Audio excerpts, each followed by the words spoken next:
how other ways does the ego show up? Because we wanted to establish that from the beginning.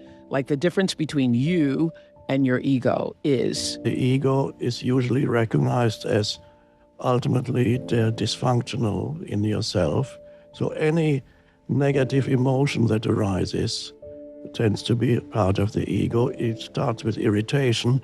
It's a relatively minor negative emotion, can easily become amplified and evolve into something bigger. But let's start with simple irritation. If you're able to observe an irritation in yourself, you can observe how does it arise.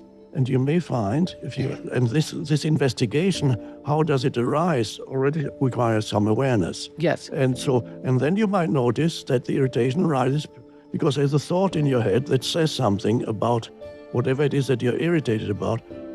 You were sitting in the waiting room in the doctor's office, so most probably your mind was beginning to speak to you, saying, this is awful, why are they're totally ignoring me?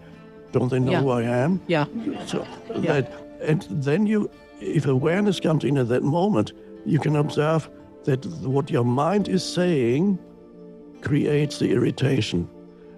What your mind is saying is creating the invitation, not the situation. Right. And if you can discover that, that's an enormous discovery.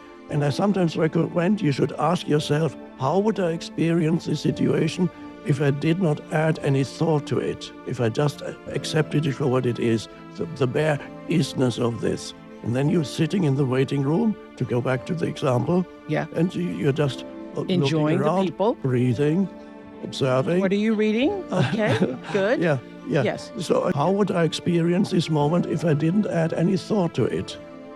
There's just presence. You're present with what is. And that is how the ego shrinks and shrinks and shrinks as you practice that.